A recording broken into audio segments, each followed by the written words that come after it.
Pour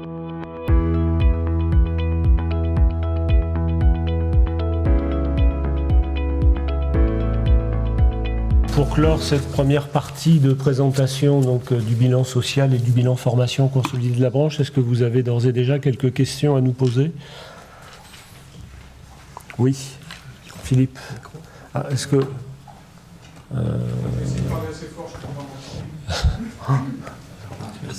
Merci. Merci. Concernant la durée que vous nous avez montrée tout à l'heure sur les durées courtes, est-ce qu'on ne confond pas la notion de durée avec la modalité pédagogique dans les formations à distance? Parce qu'en fait, entre une formation présentielle et une formation à distance, que ce soit par un MOOC, un SPOC ou un module e-learning, peut-être que la durée globale du module de formation est la même. Elle est simplement découpée en plusieurs séquences de 30 minutes ou d'une heure ou d'une heure et demie. Donc est-ce qu'on n'a pas introduit là un biais dans notre appréciation de ce chiffre ? Si, c'est tout à fait possible. On sait très bien qu'on peut avoir un stage de 5 jours qui s'organise sur 5 jours consécutifs, ou toujours un stage de 5 jours, mais qui va se répartir un jour par semaine, par exemple, pendant 5 semaines. Il y a toujours cette confusion, mais on la connaît bien quand il s'agit d'enregistrer des actions de formation dans les SIRH. Donc ça, c'est un grand classique. Est-ce qu'on considère 5 stages ou un seul stage? Est-ce qu'il n'y a pas une confusion entre stage, session, module de formation? Évidemment. Maintenant, on ne peut pas garantir à 100% effectivement que ce que l'on rentre dedans correspond davantage à une session, à une formation ou à un module de manière autonome. Mais en tout cas, j'ai envie de dire que si c'est enregistré dans les SIRH de cette manière et que cette information nous parvient sous cette forme, qui fait ressortir le découpage entre les différentes sessions ou les différents temps où quelqu'un est allé se former, j'imagine que ça correspond effectivement à une modalité pédagogique qui a été choisie pour un parcours de formation. Alors je le traduis comme ça, c'est l'interprétation qu'on en donne, mais effectivement il peut y avoir un biais statistique dans la manière dont nous récupérons les chiffres. Mais c'est un grand classique qu'on connaît bien quand on consolide les chiffres dans toutes les entreprises. Je crois que ce qui est le plus intéressant, c'est de voir qu'un salarié sur deux, vous nous avez dit 51%, des salariés formés ont eu recours à une formation à distance. Je reviens en arrière. Voilà. Enfin, en tout état de cause, on voit que cette modalité pédagogique s'organise de plus en plus dans les entreprises parce que ça permet de personnaliser davantage la formation, d'économiser des temps de déplacement, d'introduire entre-temps des temps d'assimilation. C'est pas le gavage des oies, pour le dire de manière un peu triviale, et qu'au final on arrive à une meilleure efficacité de la formation. Alors je ne sais pas, parce qu'on est un peu à brûle-pourpoint, mais est-ce que du côté d'Okabaya, je me tourne vers Cathy Riffaut, est-ce que du côté d'Okabaya vous avez des informations plus complémentaires ou plus précises dessus? J'ai pas d'éléments chiffrés là, mais il est vrai que les formations à distance prennent de plus en plus le poids sur les formations en présentiel, pour les raisons que Norbert vous venez d'évoquer, et puis pour une économie aussi sur les repas, les hébergements et tous les frais annexes qui finalement coûtent très cher à l'entreprise, et sur le temps, effectivement, le temps de travail. Donc c'est une modalité qui se développe parce qu'elle s'organise, et vous l'avez dit, et parce qu'elle aussi, elle est à nouveau, elle est à présent financée et finançable. Donc ça permet aussi aux entreprises de récupérer une partie de leurs fonds, ce qui va être de plus en plus le cas avec la réforme en cours. Merci Cathy. Une autre question au fond, Yann ou Georges, au choix. Oui, sur l'effondrement de la mobilité interne qui baisse, je crois, de 45%, est-ce que ces changements de famille professionnelle incluent aussi les mobilités imposées suite aux réorganisations? Si c'est bien le cas, ça voudrait dire que les mobilités individuelles volontaires sont encore moins nombreuses. Qu'ensuite, je tente une explication. Est-ce que sur un même poste ouvert, il n'y a pas une mise en concurrence par les employeurs des candidatures internes et externes, et notamment au profit de l'embauche de jeunes en alternance? Je comprends bien le sens de la question, mais il est évident que dans la manière dont notre base de données est constituée, on est absolument incapable de répondre à cette dimension-là. La manière dont on aborde la mobilité, lorsqu'on avait fait cette enquête, cette étude spécifique sur la mobilité il y a 2 ans, je crois, 3 ans. On avait expliqué quelle définition on donnait de la mobilité au travers de notre étude, sur la base de l'exploitation de ce qui était exploitable au travers de notre enquête, de notre base de données. Et en l'occurrence, lorsque l'on parle de mobilité, c'est lorsque quelqu'un, dans la définition que nous en donnons, qui n'est pas une définition universelle, c'est lorsque quelqu'un change de sous-famille de métier ou de famille de métier. Donc, pour autant qu'il n'y ait pas non plus une modification de son numéro d'identification, parce qu'on n'a pas accès au NIR, au numéro de sécurité sociale, pour des raisons de confidentialité. Théoriquement, les entreprises donc anonymisent les réponses et sont censées nous donner le même numéro d'ordre pour un salarié lorsqu'il ne change pas d'entreprise, ce qui normalement doit nous permettre de suivre la mobilité en interne et de réécrire, de comprendre les logiques de parcours professionnel, mais on sait très bien qu'il y a des séries de numérotation qui peuvent être utilisées différemment pour des CDD ou des alternants, par exemple. Donc on a une définition qui n'est pas extensive et qui n'intègre absolument pas le fait qu'une mobilité soit choisie, volontaire ou non. Ça ne peut pas rentrer statistiquement dans nos considérations. Donc c'est un chiffre brut qui est livré sur la place. Oui, un petit complément. Oui, un petit complément. Le tableau que l'on a montré, ce sont les mobilités interfamilles. Les mobilités internes, interfamilles. Or, il y a un pan très important de la mobilité interne qui sont des mobilités intrafamilles. Par exemple, dans la famille gestion des contrats qui comprend 9 sous-familles, ou distribution commerciale, c'est 8 sous-familles. Les mouvements à l'intérieur sont extrêmement importants. Et par ailleurs, il y a également tout simplement des mobilités tout court à l'intérieur d'une sous-famille que statistiquement nous sommes incapables de détecter. Donc pour conclure à l'idée qu'il y a un effondrement de la mobilité interne, il faudrait aller regarder en complément ce qu'on n'a pas fait aujourd'hui, ce qui se passe sur les 2 autres, au moins statistiquement sur le deuxième aspect que je signalais. Là, ce qu'on se contente de dire, c'est que s'agissant de la mobilité interfamille, celle-là précisément, celle-là effectivement enregistre statistiquement un recul important. Merci. Georges ? Oui, simplement une précision justement sur cette slide, là, sur la formation à distance. Est-ce que l'étude permet d'avoir une vision sur la répartition par classe d'utilisation de cette formation à distance ou pas? J'ai cru comprendre que c'était peut-être pas le cas, mais pour être sûr si on a les éléments ou pas. On pourrait rentrer effectivement dans les variables de la classification pour regarder comment se répartir. On l'a fait. Oui, on l'a fait sur un certain nombre de critères, mais on pourrait le faire également en fonction de la classe. Ça fait partie des variables disponibles sur les profils des personnes qui se forment.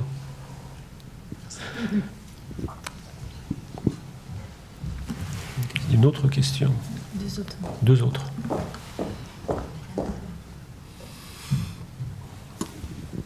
Par rapport à la diminution de la mobilité interclasse et éventuellement une corrélation avec la diminution des formations longues, est-ce qu'il serait possible de voir s'il y a une corrélation ou pas? Parce que on peut imaginer que quand on change de catégorie, il faut une formation plus importante parce que le développement des compétences est plus important. Et je suis un petit peu sidérée de ce risque, en fait, de faire des formations très courtes et donc qui ne permettent pas d'acquérir des compétences permettant de changer de classe. Donc ce serait intéressant de voir si on peut faire une étude. Il y a plusieurs sujets dans votre question.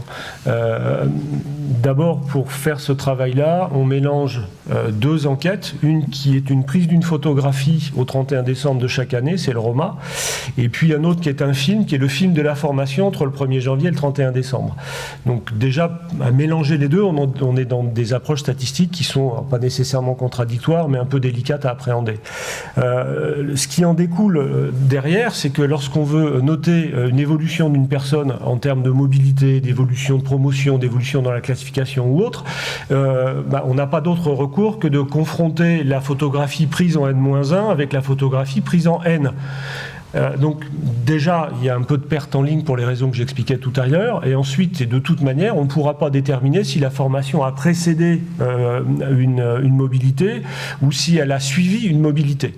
Un autre point également important, et là je vous renvoie à l'étude qu'on a publiée en décembre dernier sur la formation, passer d'une obligation de moyens à une obligation de résultat, c'est que la formation est certes un levier qui permet d'accompagner un changement, une élévation de compétences ou un changement de situation professionnelle, une prise de poste ou un élargissement de ces champs d'action. Mais il n'y a pas que la formation pour accompagner ce genre d'évolution et une montée en puissance en termes de compétences. Il peut y avoir d'autres modalités d'accueil, d'intégration, j'ai envie de dire de compagnonnage presque, qui vont permettre d'accéder, d'apprendre les gestes du métier.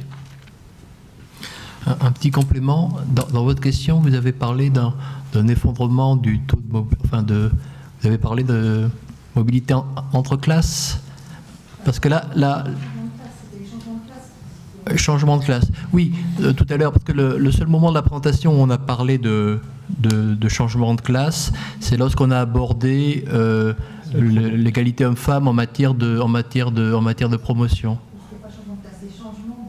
De métier, oui, voilà, c'est pour ça. Mais c'est ce qu'on a vu, c'est pour ça que... Ok. Oui, bonjour. C'est Eric Morin, en fait, je suis journaliste à l'AEF. Il y a quand même des éléments qui permettent notamment d'évaluer justement si il y a une formation au niveau d'une évolution, notamment les formations certifiantes. Est-ce que vous avez des données sur le pourcentage des formations certifiantes, qualifiantes dans le secteur ? Oui, on en a. Ça fait partie. On a un indicateur qui nous dit si la formation est certifiante ou pas, en distinguant diplômante ou certifiante par rapport au niveau éducation nationale. C'est vrai qu'on l'a pas présenté ici, mais on a des éléments de mémoire. Je crois qu'on doit avoir à peu près 1600 personnes qui sont engagées dans une formation diplômante.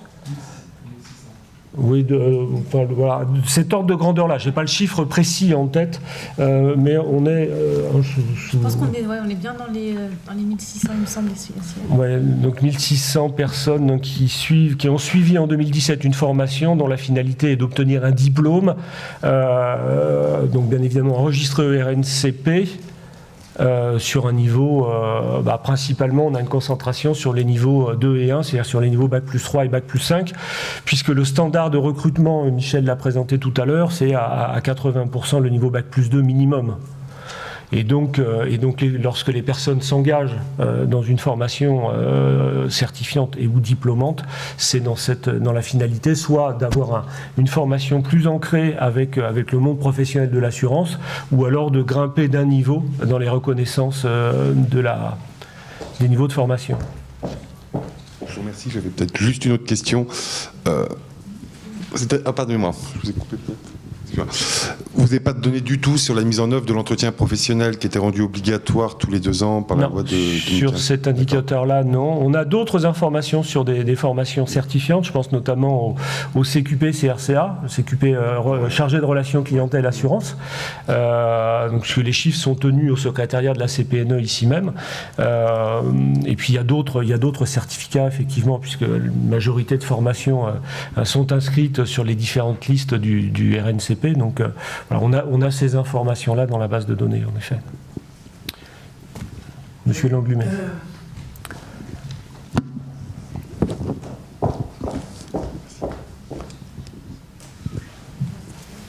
D'accord. Ah. Madame ?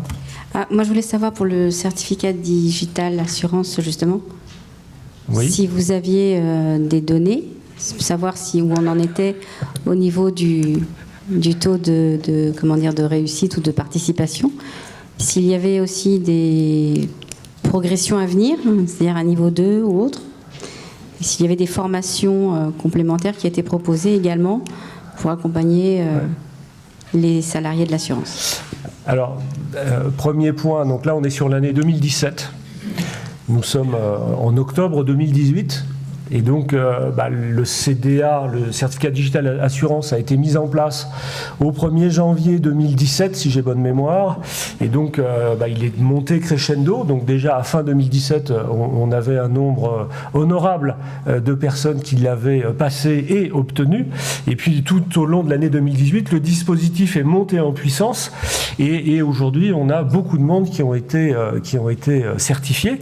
Maintenant, cette information sera prochainement divulguée. On fait maintenir le sujet. Je me tourne vers Elisabeth Bobby, qui est de la direction des affaires sociales, département emploi formation. Mais cette information, pour l'instant, ils la gardent pour eux. En attendant d'en faire une divulgation plus générale. À moins que tu veuilles dire un mot, Elisabeth ? Pas plus ? D'accord. Voilà. Pour le... travailler en ce temps, parce que c'est une création paritaire avec les organisations concernées, avant effectivement communiquer sur ce sujet. Donc pour l'instant, on ne communique pas aujourd'hui, 16 octobre, mais très prochainement, une communication exhaustive sera faite sur ce dispositif, le nombre de participants, les taux de réussite, et tout ce qui va derrière pour mieux comprendre ce dispositif.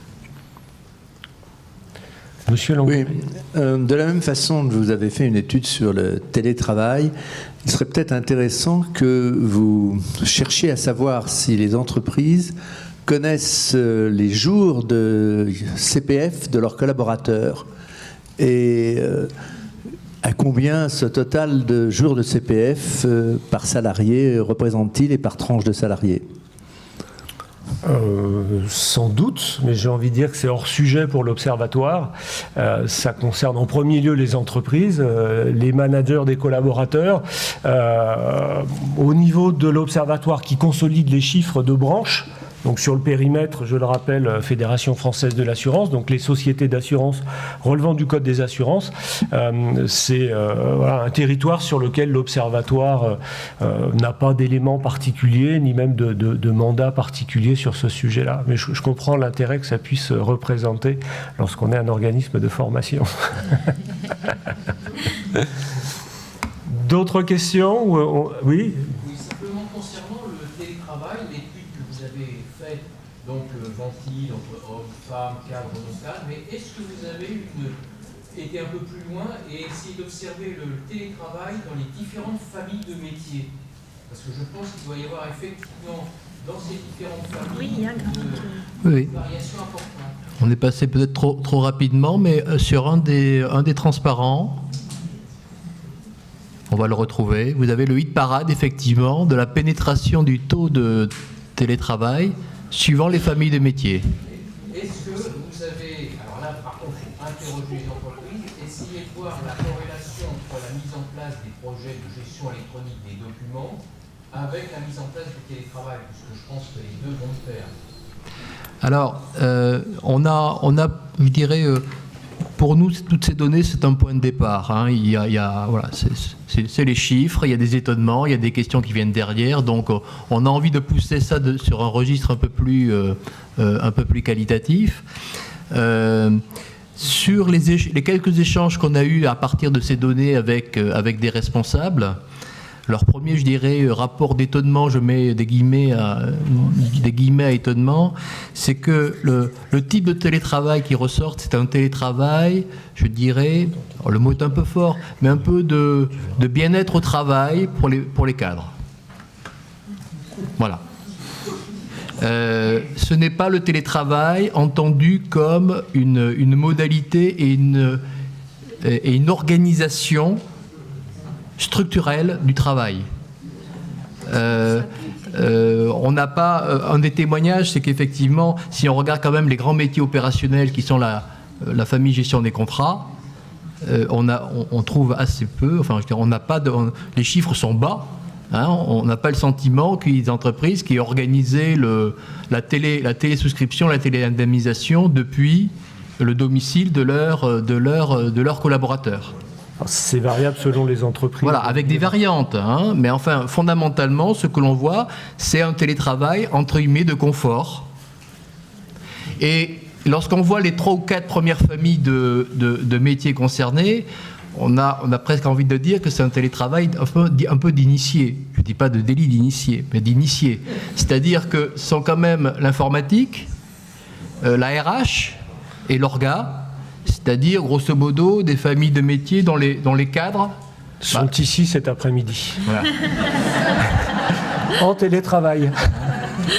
Sont les mieux équipés, sont les mieux informés, et puis je dirais équipés en termes de connaissances, d'aménagement, pour tirer un usage du système. Ça ne veut pas dire que le système leur est réservé. Ça veut dire que ce sont eux qui sont qui ont les ressources entre guillemets professionnelles et culturelles pour en faire le meilleur ou l'usage le plus important à tout le moins. Voilà. C'est ça qu'on peut voir, c'est ça qui saute aux yeux. Après, il y a plein d'autres questions, dont la vôtre, qu'il sera intéressant de creuser au cours des prochains mois, tout à fait.